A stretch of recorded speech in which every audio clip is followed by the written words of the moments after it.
Satan nous attaque. De qui cela vient-il? Nous disons, eh bien, Satan attaque frère Hébert. Attaque les frères et sœurs, ou dans nos rêves, nous rêvons que des serpents nous attaquent. Alors, la source de l'attaque des serpents contre nous vient-elle de Satan? C'est merveilleux un jour. L'esprit du pré a dit ceci. C'était le 7 avril. Le Saint-Esprit du pré a dit, la source de l'attaque de Satan contre nous vient de Dieu. Comment se fait-il que l'attaque de Satan contre nous vienne de Dieu? Frères et sœurs, le croyez-vous?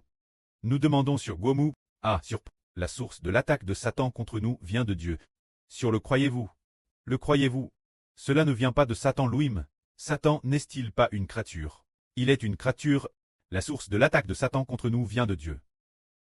Alors dans la Gens au tout début, n'est-ce pas écrit ainsi? Le pré a dit, le pré allait mettre l'inimitié entre Satan et frère Hébert. L'apostrie de la femme est frère Hébert. C'est-à-dire que le pré a mis Satan contre frère Hébert et les frères et sœurs, ennemis les uns des autres. Cela vient du pré. Alors la source de notre future destruction de Satan vient aussi du pré. C'est-à-dire que peu importe si la police nous persécute, ou si le propriétaire veut nous laisser habiter elle ou non, tout cela n'est pas entre les mains de la police, ni entre les mains du propriétaire, mais entre les mains de Dieu. La source vient toute entière de Dieu. Alors, Satan est mauvais. Pourquoi le pré fait-il cela? Pourquoi laisser Satan nous attaquer? Autant détruire Satan et en finir. Non.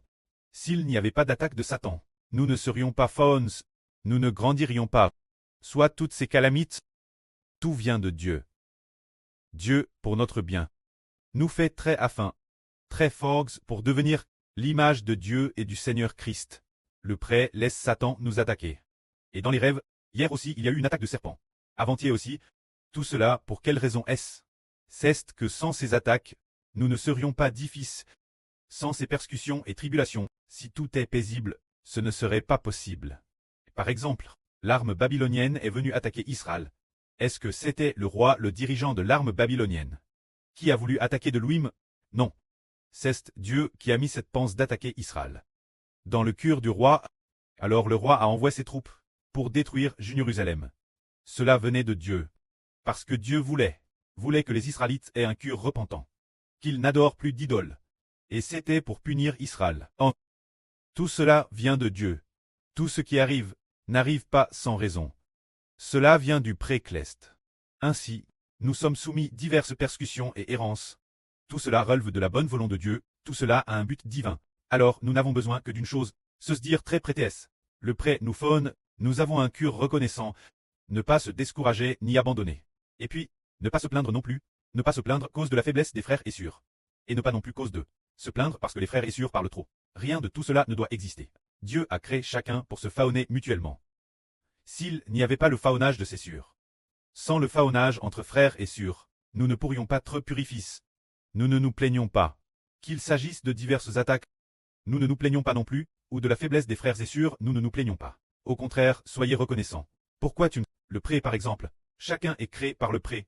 Si nous sommes forts, et que nos qualités sont bonnes, alors le pré nous rend forts, avec de bonnes qualités. Et ensuite, laisse certains frères et sœurs, très un peu plus faibles, et ensuite, avoir encore besoin de plus de faunage.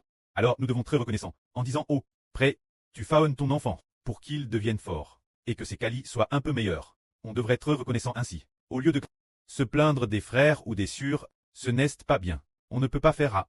C'est la volonté du pré. C'est comme un arbre, l'intérieur, dans un arbre, il y a beaucoup de branches. Les branches, quand vient l'été, portent aussi beaucoup de fruits. Quand l'automne approche, certains fruits sont DJ Mrs. mais d'autres ne mûrissent pas si vite. Alors ceux qui mûrissent été et ceux qui mûrissent tard, ne viennent-ils pas tous de Dieu? Ils viennent tous de Dieu. Ceux qui mûrissent été viennent de Dieu. Ceux qui mûrissent tard viennent aussi de Dieu. Alors pour nos frères et sœurs, certains peuvent avoir une vie qui à cet été commence très difficile. D'autres un peu plus tard. Tout vient de Dieu. Dieu veut que certains soient plus tétés. Et d'autres plus tard. Tout cela relève de la bonne volonté de Dieu. Soyons reconnaissants en toutes choses. Que la gloire soit auprès et au Seigneur. Amen.